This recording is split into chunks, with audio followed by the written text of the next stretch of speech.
De retour dans l'Africa Newsroom, nous sommes toujours en compagnie de notre invité, M. Gaspard Hubert Lonsi Coco, premier vice-président de l'Alliance de base pour l'action commune, parti d'opposition République démocratique du Congo. Et nous sommes toujours accompagnés de nos éditorialistes Jean-Marie Bitomo et Alfred Chango.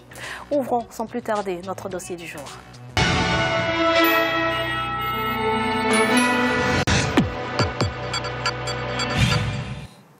Une nouvelle carte territoriale s'est dessinée en République démocratique du Congo. Le pays est passé de 11 à 26 provinces en 2015, un découpage territorial qui vise à rapprocher l'administration des administrés. Quelles avancées à ce jour en ce sens? Élément de réponse dans ce reportage de Jacques Amboka, notre correspondant en République démocratique du Congo. 2 345 000 km², une population estimée à plus de 75 millions d'habitants, la RD Congo est un pays immense qui pose de sérieux problèmes d'administration. Pour simplifier les choses, la Constitution adoptée en 2006 avait prévu le découpage territorial. Cette disposition constitutionnelle a été mise en pratique depuis 2015. Ainsi, le nombre de provinces est passé de 11 à 26. Décentralisée avec un gouverneur élu par l'Assemblée provinciale, chacune des nouvelles provinces attend maintenant de disposer des moyens financiers nécessaires à son fonctionnement. Certaines provinces restent plus nanties que d'autres, notamment en matière de ressources naturelles. Mais l'expérience montre qu'il vaut mieux rester prudent. L'autonomie de certaines provinces relativement riches est constituée de longue date, comme les Bas-Congo, renommé Congo central, ne leur a guère bénéficié. Le découpage est un processus qui exige des moyens nécessaires pour son achèvement. Cependant, le gouvernement central conserve encore un contrôle étroit sur les provinces et n'assure pas la rétrocession de 40% des recettes fiscales qui devraient leur revenir, bien que prévu par la Constitution. Quelle est la réalité du découpage territorial en RDC? La question du développement des provinces, ces dernières sont-elles autonomes? Autant de questions que suscite le découpage territorial. La République était définie en termes de 26 provinces. Et donc, nous continuons à fonctionner sur la base de 11, j'allais dire par la force des choses. Eh bien, pour éviter des paradoxes qui devenaient de plus en plus évidents au risque d'handicaper la gestion du pays ou même les rapports entre les institutions, eh bien, le chef de l'État, le gouvernement, les institutions compétentes ont pris la décision de rendre effectif les découpages de notre pays en 26 provinces conformément à la Constitution, pour mettre fin à une situation non conforme et inconstitutionnelle. Rapprocher l'administration des administrés, c'est le premier avantage du découpage. Les grandes étendues de certaines provinces jouaient au désavantage de ces principes, pourtant essentiels pour un développement des entités. Beaucoup de ces nouvelles provinces, depuis la mise en pratique de cette décision, connaissent une mutation dans le sens du progrès.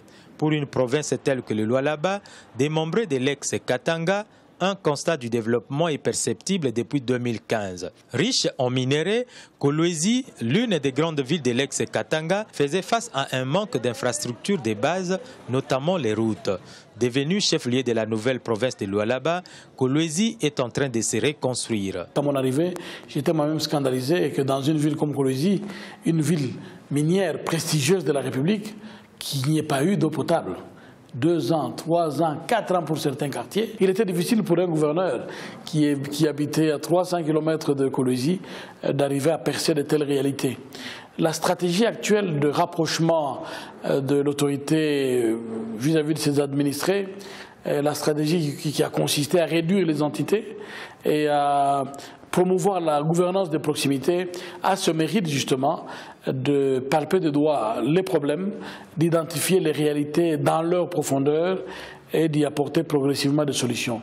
La réussite du découpage territorial, considéré par beaucoup comme principe pour un développement rapide des entités, est liée à un certain nombre de facteurs, notamment à un leadership clairvoyant. Bien qu'une province riche ait plus d'atouts pour son développement, le leadership de chaque dirigeant à la tête d'une entité est déterminant pour conduire celle-ci vers le progrès, sans oublier l'accompagnement du pouvoir central.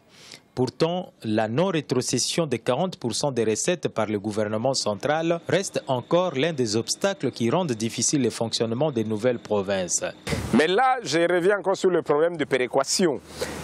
Qui voudrait que le Congo puisse partager le peu qu'il reçoit entre les différentes provinces pour d'abord garder l'équilibre. Mais aussi, quand on prend un pays comme la RDC, qui est appelé à avoir un budget de minimum 100 milliards, qui continue de tourner autour de 5-6 milliards, là, il y a un problème. Et donc, le problème n'est même pas dans la rétrocession. Le problème est dans la production de fonds. Production de fonds dans le sens qu'il faut contrôler.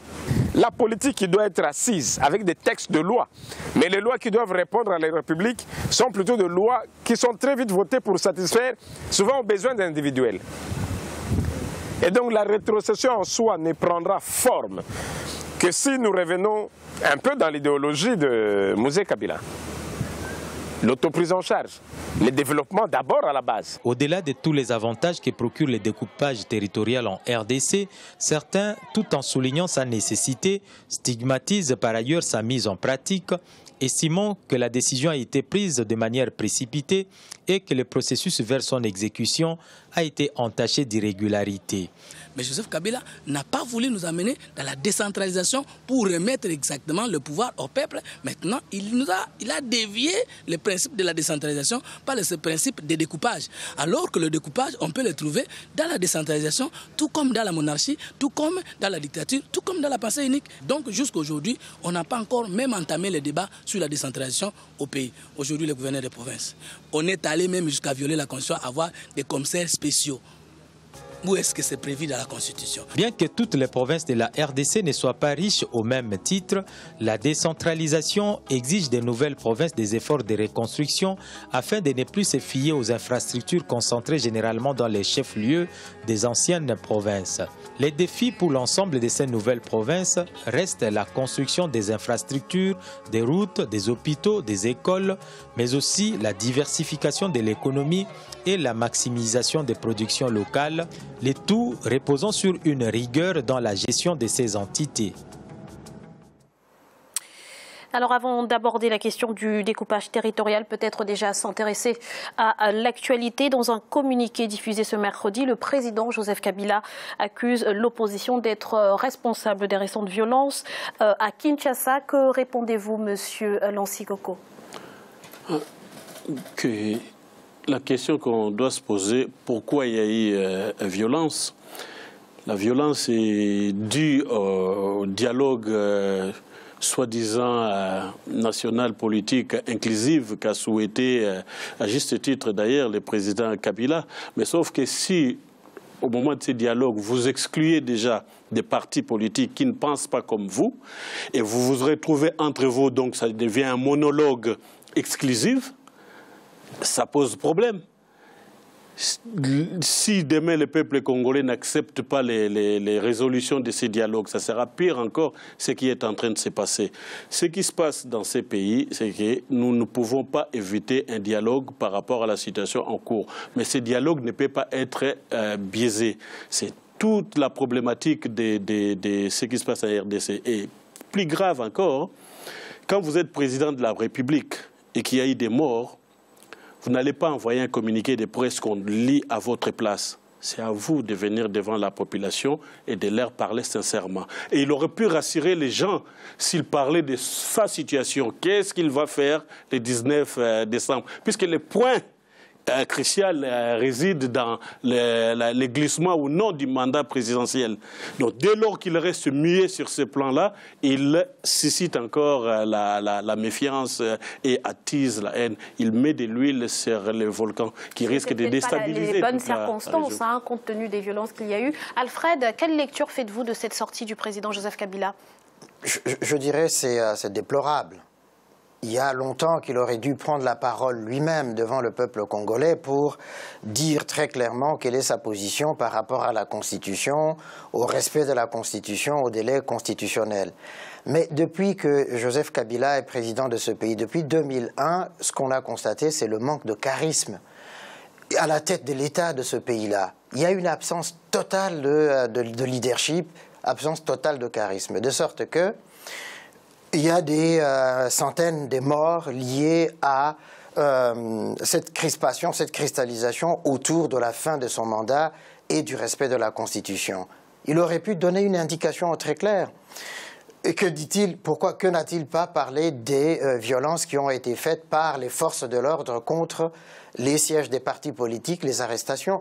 Je ne voudrais même pas personnaliser parce qu'un de mes neveux a été arrêté parce qu'ils étaient dans les véhicules qui suivaient le président de l'ESID qui a été blessé par les forces de l'ordre. Alors, Jean-Marie, dans son communiqué, le président Joseph Kabila a également réitéré son appel au dialogue. Est-ce que finalement l'opposition ne devrait pas accepter cette main tendue dans l'intérêt du peuple congolais? Je pense que la problématique congolaise, on est en train d'avancer à petits pas, mais que de temps perdu. Tout simplement, pourquoi? Parce qu'il a fallu qu'il y ait des morts pour qu'on puisse dire que oui, l'inversion des élections qui était préconisée au départ, nous l'abandonnons.